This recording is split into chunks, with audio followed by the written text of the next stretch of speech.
Como cadastrar dissertações, teses e outros formatos de trabalho de conclusão de curso dentro da plataforma Sucupira. Fique com a gente nesse vídeo que a gente vai explorar todo o processo de cadastramento da produção desse trabalho de conclusão e além também de dicas de acelerar aí o processo de cadastramento e tempos e etc. Enquanto toca a vinheta, já aproveita para se inscrever no canal, deixar o seu like e fique atento no vídeo para que qualquer dúvida, qualquer comentário, deixe registrado nos comentários que outros vídeos serão produzidos com o intuito aí de melhorar, de facilitar a vida do coordenador, da equipe de apoio e dos professores de programas de pós-graduação para facilitar aí o processo avaliativo da CAPES. Então, toca a vinheta. Bom, então entrando dentro do menu Trabalho de Conclusão, a gente vê primeiro essa tela de busca aqui, com a relação aí com os campos dos dados para consulta, título, autor, orientador, A aula de cada caixa de consulta você tem esse checkbox, Fica que você pode optar por qual campo você quer consultar, Então se você escrever alguma coisa, título, Ele vai pesquisar só esse campo que está selecionado aqui. Se você desmarcar, ele ignora o que está dentro da caixa, e não pesquisa o que está dentro dessa caixa. Isso dá bastante flexibilidade, para você poder consultar por vários termos, Título, autor, orientador, o tipo de trabalho, a área de concentração, linha de pesquisa, projeto de pesquisa e também pelo período, O período é bastante interessante de revisar, Então, fazendo aqui uma simulação, eu vou colocar aqui o meu nome, vamos selecionar, veja que quando eu escrevo alguma coisa, quando eu seleciono a caixa para consulta, ele já marca esse checkbox, Então, se eu apagar aqui, ele não desmarca. Eu tenho que desmarcar propositalmente, ir lá e desmarcar. Eu coloquei aqui só o meu nome. Então vamos lá para baixo para ver qual é o resultado da consulta. E aí ele trouxe aqui 4 dissertações com o mesmo orientador. Eu pesquisei ele pelo meu nome e veio os 4 trabalhos que tem concluído com esse nome. Voltando aqui para o topo da página, eu tenho esse botão de mais aqui, cadastrar trabalho de conclusão. Vamos clicar nesse botão e aí ele aparece vários dados para você fazer o cadastramento, várias abas.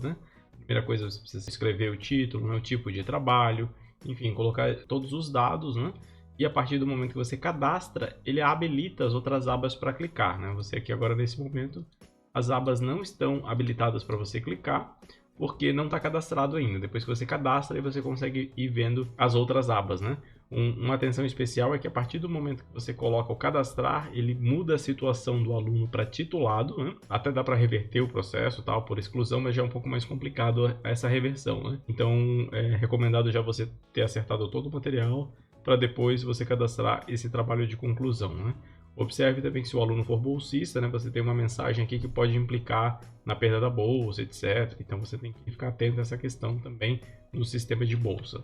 Eu não vou cadastrar um aqui, eu vou pegar um já cadastrado para mostrar os outros menus para vocês. Vamos pesquisar uma outra professora e pesquisar os alunos dessa professora de defesas. Escolher um aqui e aqui eu posso observar todos os dados já preenchidos dessa pessoa, Dados aqui.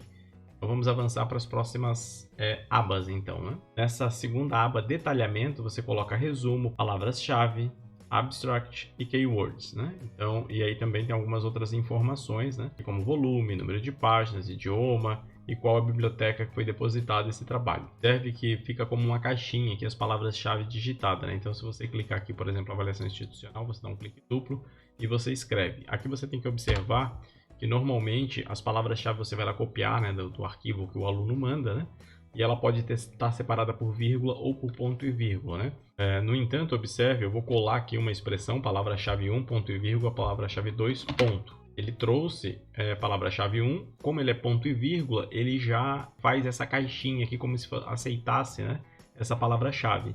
E aí aqui no palavra-chave 2 tinha um ponto lá no final do trabalho, como um exemplo aqui, E ele fica esse ponto. Então isso aqui é importante você vir aqui e remover esse ponto, Vírgula também ele não aceita, Então ou você coloca a expressão e aperta um Enter para ele virar essa caixinha, ou você separa com ponto e vírgula. Ponto e vírgula ele é um símbolo aí que transforma o texto nessa entrada aqui identificado por essa caixinha. Se não tiver identificado nesse formato aqui, o sistema ele não entende como uma entrada de uma expressão de palavra-chave, Isso é importante porque esse sistema ele joga depois lá para o portal periódicos da CAPES, né, nos trabalhos de teses e dissertações do portal de periódicos da CAPES.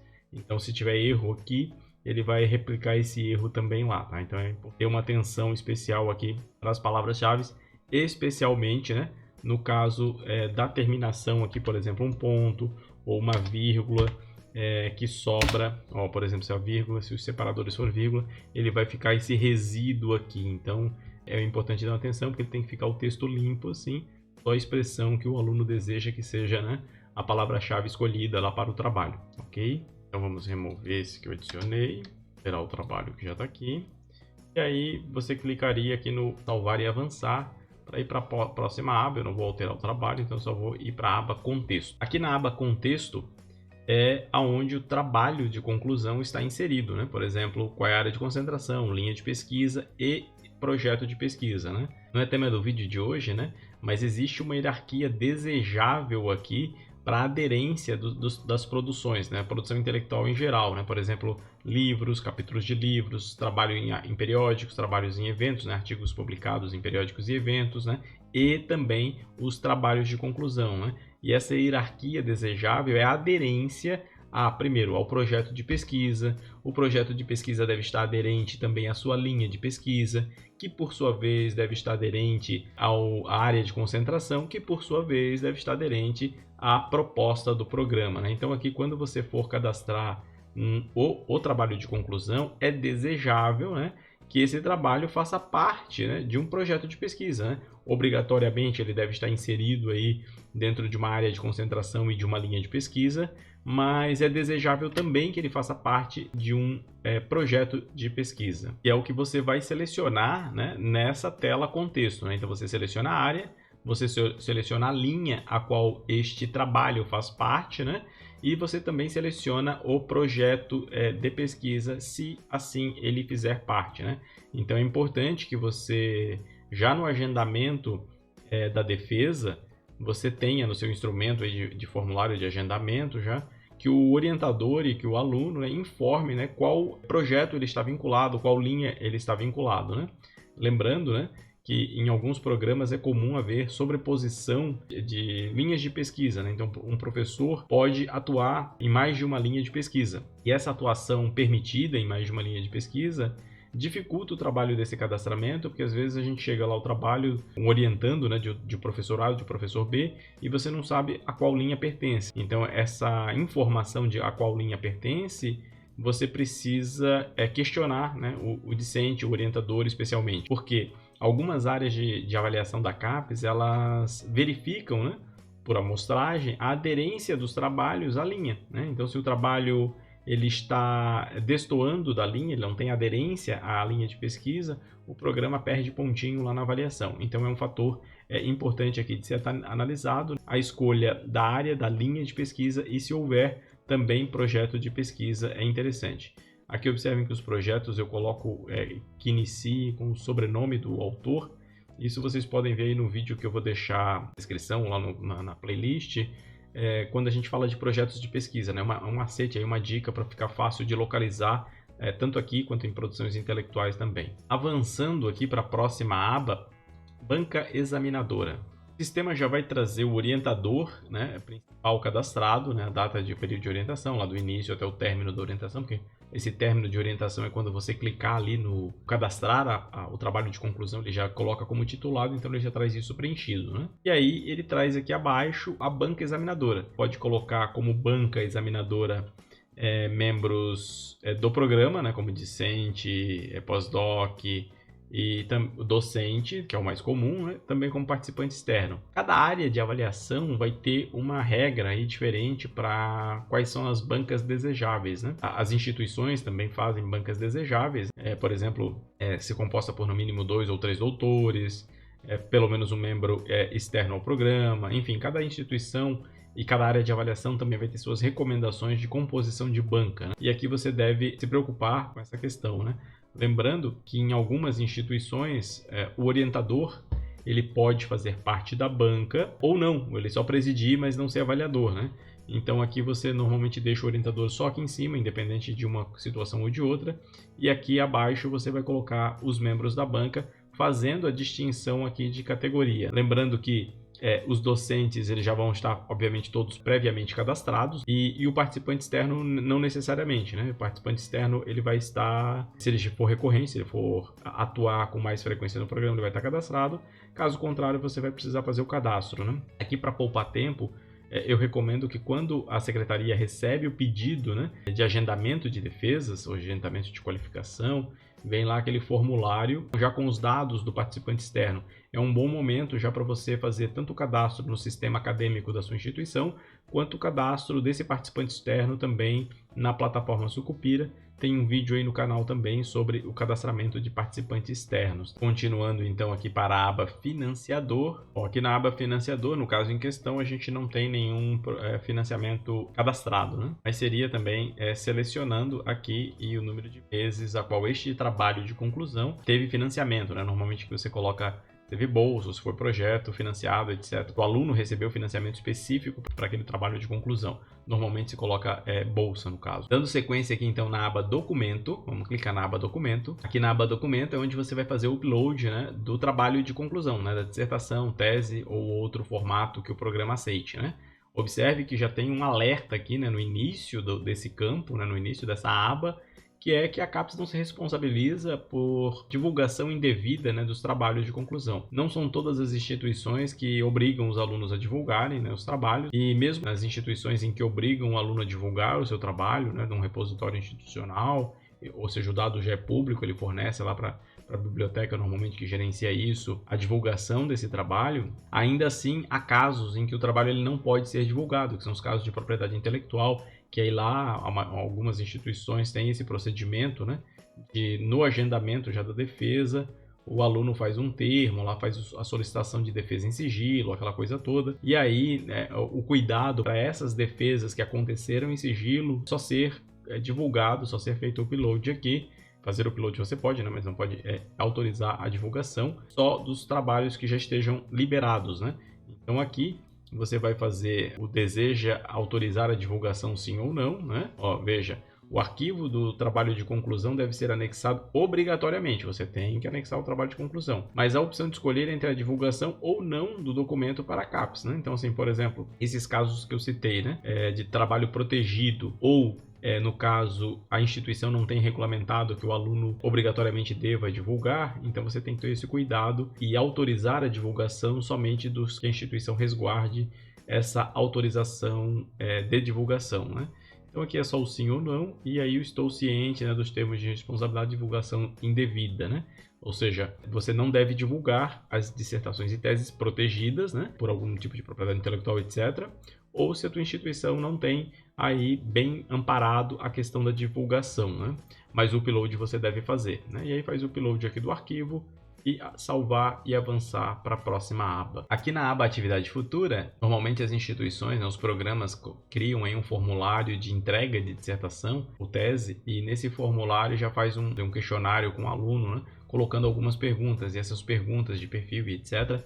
devem, né, incluir qual é o vínculo empregatício dele, qual é o tipo de instituição desse vínculo empregatício, né? E a expectativa de atuação futura, né? E se essa expectativa de atuação, aqui tem um checkbox, é na mesma área de atuação. Ou seja, né, se o programa está formando pessoas que vão trabalhar na mesma área em que dá formação, né? Então você aqui seleciona o tipo de vínculo, né? Se é CLT, se é servidor público, etc., bolsa de fixação. Você seleciona o tipo de instituição, se é pública, estatal, empresa privada, empresa, né? Outros ou instituição de ensino e pesquisa, né? Aqui, como é muito forte no Brasil os mestrados acadêmicos, né, e a intenção inicial era a formação de recursos humanos, principalmente para pesquisa, então essa questão aqui é o que é mais observada, né, mas não necessariamente, vai variar de área para área. Algumas áreas nem avaliam essa questão aqui, é mais mesmo para mapeamento da área, na construção lá do documento de área que tem os diagnósticos, mas algumas áreas não avaliam esse quesito aqui, tá? A expectativa de atuação também, né? Se é ensino, se é pesquisa, se é empresa, se é profissional, se é outros, né? A atuação dele vai ser dentro da mesma área, né, da titulação. Então, avançando aqui para a próxima e última aba do trabalho de conclusão, né, você daria um salvar e avançar. Eu só estou avançando aqui na aba para não alterar esse trabalho aqui, né, que eu estou mexendo no dados, e aí produção intelectual. Aqui dentro da aba produção intelectual, né, você deve registrar, né, toda a produção que esse aluno teve, né, do momento do ingresso até a sua titulação, né, até o momento da defesa. Então aqui você vai pesquisar, né, se você começar a pesquisar alguma coisa, ele já vai trazer olha, ele faz aquela caixinha de consulta aqui, ó. Se tiver alguma produção que inicie com aquele título, né, ele vai listar aqui para você fazer a inclusão. Lembrando, né, que a produção do aluno, né, na produção, seja ela em coautoria com orientador ou não, é a produção desse aluno que está sendo titulado, né, desse discente que está sendo titulado. Uma dica que eu dou aqui é você ir até a tela do discente, né, vou mostrar aqui isso. Então aqui é a minha dica, e aqui no discente, né, consultar esse discente. E aí depois de consultado o discente, você vem aqui na lupinha, né, nessa lupinha aqui, que vai mostrar uma série de informações do discente, inclusive todas as produções dele, aqui a participação em produções intelectuais, né? Observe que aqui tem 6 produções, né? E lá na outra tela do cadastro só tinha 3, né? Vamos voltar lá então para poder ser observado. Ou então eu estou aqui com a tela da lupinha do discente, que mostra as 6 produções, né? O trabalho de conclusão, ok, né? Todas as outras informações do aluno, que é o sintético, né? A informação sintética de tudo que o aluno tem no programa. E aí eu vejo aqui na configuração do trabalho de conclusão que só tem 3 produções, né? Por exemplo, aqui vamos fazer uma conferência, né? Ações de acompanhamento, está aqui. Análise da gestão da informação, também está aqui. E avaliação de egressos, também está aqui. Falta então análise dos projetos, então vou escrever aqui, ó, análise, ó, aparece aqui análise dos métodos, análise da gestão que já está, mas dos métodos não, e do projeto também não. Então esses dois precisam ser incluídos. Então você trabalhando com essas duas telas, né? Tanto a lupinha lá na consulta com o discente, quanto aqui trabalho de conclusão, você consegue fechar toda a produção desse aluno e não deixar nada para trás, tá? Então são as produções, né, associadas ao trabalho de conclusão. Lembrando, isso é importante, né? Não é toda a produção do aluno, né? São todas as produções vinculadas ao trabalho de conclusão, né? Então se ele, por acaso, né, o tema dele é gestão de egressos, e aí ele vai lá e faz um artigo com outro grupo, por exemplo, de disciplina sobre recursos humanos, né? Uma coisa não tem a ver com a outra, então você não precisa associar aqui, tá? E como é que você descobre essa associação? Ou você conhece a área, ou você pergunta para o aluno, né? Então, assim, não é muito prático você ter um questionário, por exemplo, que ele diga toda a produção dele associada à dissertação. Normalmente os alunos não respondem, tá? Então, talvez ou você conheça ou você entenda um pouco do processo, ou você mostra para o aluno, ó, você tem essas 6, quais dessas 6, ou para o orientador, que é mais razoável, quais dessas 6 produções, que era o caso aqui, tem vínculo com essa dissertação, né? Alguns trabalhos são originários da dissertação ou são meio do caminho ali, né? São requisitos para a dissertação, ele foi construindo para poder construir a dissertação ou tese, né? E faz parte daquele conjunto, daquele projeto, etc. E outros trabalhos, outras produções, outros artigos, né? O aluno faz só para cumprir disciplina ou em associação com outro grupo que nada tem a ver com a dissertação ou tese. Então, esses aí você não coloca aqui nessa aba produção intelectual associada, né? Lembrando que é associada ao trabalho de conclusão, né? E aí é só clicar em concluir, né, que fecha o cadastro do trabalho de conclusão do aluno, que pode ser dissertação, pode ser tese e também outros formatos se estiver normatizado dentro do programa. Bom, e com isso então a gente fecha o nosso vídeo sobre o trabalho de conclusão de curso, né, o cadastramento e algumas dicas sobre o cadastramento do trabalho de conclusão de curso, teses, dissertações e outros formatos aceitos pela CAPES, e também se eventualmente o programa de vocês fez a normatização disso, né? E também eu vou deixar aqui no link na descrição e também no card aí no final do vídeo, dicas de outros vídeos, né? Que vai trabalhar aí com outros temas relacionados a esse, né? Por exemplo, a gente vai trabalhar também com vídeo produção intelectual, a gente vai trabalhar, foi citado neste vídeo aqui, sobre dicas sobre projetos, né? E outros vídeos aí, uma playlist da pós-graduação, né? Mais uma vez eu peço o seu like nesse vídeo, né? Compartilhe aí principalmente com outros coordenadores de PPGs, né? Compartilhe também com a sua equipe, né, os docentes, principalmente os docentes permanentes do PPG. Quanto mais os docentes permanentes dos PPGs entenderem do processo avaliativo, mais fácil vai ser se o docente entende o que vocês têm que preencher, por que vocês têm que preencher, qual o sentido dessa informação, tanto para o sistema quanto para a avaliação da CAPES, né? Vai ser menos oneroso para vocês a busca dessas informações, né? Então eu conto com vocês aí para compartilhar esse vídeo. Um abraço e até o próximo vídeo.